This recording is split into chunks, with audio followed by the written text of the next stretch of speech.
Good Morning Business. Le débat.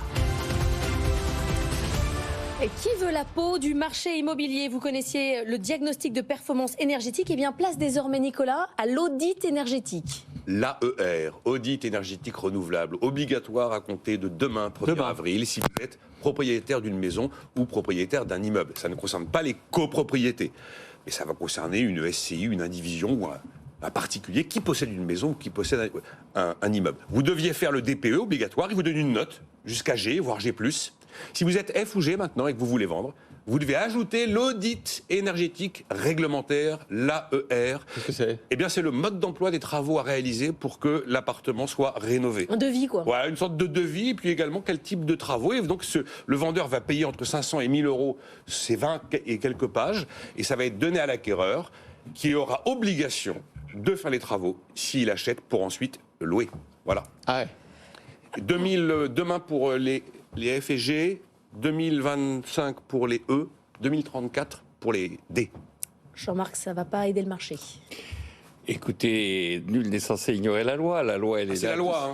Elle est loi de. Mais alors lui, maintenant, dès qu'il y a du vert dessus, dès que c'est pour la planète, Non, toute réglementation Jean-Marc. est bonne. Là, vous Mais c'est défendez vrai ou pas ? l'audit. C'est la loi climat et résilience de C'est la Il loi n'a pas parlé.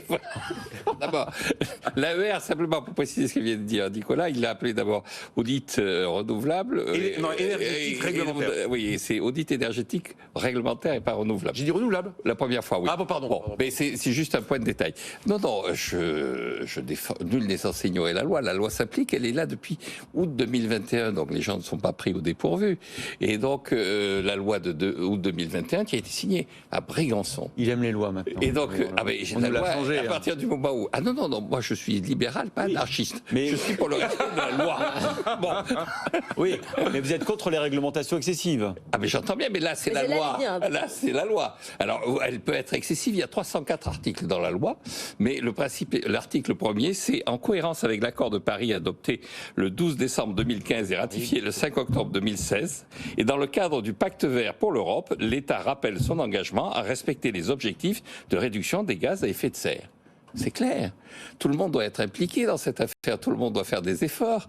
L'État a des objectifs. Il fait voter par la représentation parlementaire à la majorité. En 2021, il n'y avait pas de problème de majorité. Et donc, à partir de ce moment-là, la loi s'applique. Donc, les gens étaient prévenus. Et déjà, au 1er janvier, il y a eu un certain nombre de mesures qui se sont appliquées, notamment sur les conditions de location des passoires énergétiques, pour parler plus simplement. Et puis, à partir du 1er avril, de nouveau, la loi s'applique. Il n'y a aucune raison de s'indigner de ça. Alors, au contraire, il faut engager fortement et de façon claire et nette la transition énergétique. Il y a un ministre pour ça. Sauf qu'on risque quand même de tuer le marché de l'immobilier. Je suis complètement d'accord avec Jean-Marc sur la fin du monde. Je ne suis pas d'accord avec lui sur la fin du mois. Parce que là, si vous voulez, c'est le rythme dément de toutes ces dispositions de transition verte, qu'il s'agisse de la voiture électrique ou du logement, le rythme dément qu'on impose pour passer d'un monde à un autre. Si on fait tout en 8-9 ans ou si on fait tout en 15 ans, en France, sur le logement, la planète s'en portera de la même manière. Et là, si vous voulez, c'est toujours, dès que vous allez très très vite, et que et sans aucun discernement des cas individuels, eh ben vous savez que vous pénalisez forcément les moins riches. Donc celui qui ne peut pas se payer de voiture propre, celui qui ne peut plus rentrer dans la ZFE, celui que vous risquez de priver de toit. On est en train de siphonner l'offre de logement avec toutes ces réglementations, et ça a déjà commencé. On le voit sur la location. Parce que, comme l'a dit Jean-Marc, il y a déjà des choses en place pour pouvoir louer, et vous ne pouvez plus louer avec certaines notes. Le G+, déjà c'est fini, vous ne pouvez plus louer si vous ne rénovez pas. Si vous ne pouvez pas faire les 35 000 euros de travaux, le bien se retrouve un peu dans la nature. Il y a 190 000 G+, qui ont déjà été supprimés du marché. En 2025, ce sont 700 000 G qui seront supprimés du marché pour la location. 2030, 2035, on met les F et les E, et 7 millions de logements sont concernés. Quand on siphonne l'offre dans un marché qui a un problème d'offre et qui est un marché de pénurie, on fabrique quelque chose qui peut quand même devenir potentiellement assez explosif. Sauf qu'on sait à quel point la rénovation énergétique est un enjeu fondamental pour les bâtiments. Mais simplement, ça va beaucoup trop vite. C'est exactement comme une réforme des retraites. Si vous vous amusez à bouger la borne d'âge de 2 ans et que vous l'imposez d'un coup, là, dès l'été prochain, à 64 ans, ça passe pas. Si vous voulez aller dans le temps, eh ben, on a vu que les réformes des retraites, cette comparaison avec la réforme de retraite me paraît un peu audacieuse. Non, mais c'est les délais. Mais concernant, effectivement, c'est un investissement. Les gens s'y retrouvent après. S'ils font des économies, s'ils font des investissements en question, ils vont faire des économies sur leur facture énergétique. Donc, à la fois, il y a un intérêt pour la collectivité à réduire la consommation d'énergie. Le propriétaire, il fera pas d'économie. Hein. Le propriétaire, il va vendre moins cher. C'est ça. Il va vendre moins cher. Si vous étiez cohérent jusqu'au bout de votre logique libérale, vous diriez que le locataire... Non, mais là, c'est pas le locataire. Là, oui, mais vous diriez que le marché va se réguler parce qu'effectivement, les locataires ne loueront que des logements qui sont économes. Et donc, il ne faut pas réguler par la réglementation, mais par le prix des loyers.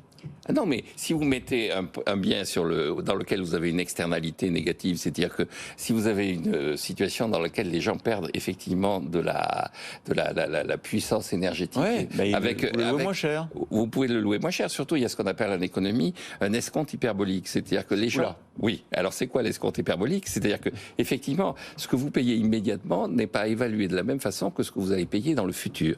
C'est-à-dire que vous ne valorisez pas véritablement à son bon prix le futur. Et donc, dans votre raisonnement, que je partage, normalement, l'évolution de l'économie sur l'énergie devrait être considérée comme étant naturelle. Sauf que cette évolution du prix de l'énergie n'est pas correctement anticipée par le marché. C'est ce qu'on appelle l'escompte hyperbolique. Alors, pour en avoir parlé avec des spécialistes de la rénovation, un truc très concret, ils vous expliquent en plus que vous ne pouvez plus louer en F et G. Vous ne pouvez plus louer si vous n'êtes pas dans les notes supérieures. Et ils vous expliquent qu'il y a des bâtiments où on ne peut pas sortir du F ou du G, car ce sont des bâtiments trop vieux, avec des façades classées. Eh ben, vous siphonnez l'offre. Bon, vous reconstruisez. Ah oui, on va pas détruire des bâtiments haussmanniens. Mais on n'a plus de bâtiments du XVIIIe siècle dans le centre de Paris. On les a rasés pour construire de nouveaux bâtiments. C'est un peu radical, Jean-Marc. Mais écoutez, Haussmann l'a fait, et je vois pas pourquoi on ne le ferait pas. On vous explique que sous les comptes des bâtiments haussmanniens, on va parler pour rénover, d'avenir, c'est quasiment on va parler des réacteurs SMR et d'avenir avec la nouvelle filiale d'EDF. Merci à tous les deux, bon week-end.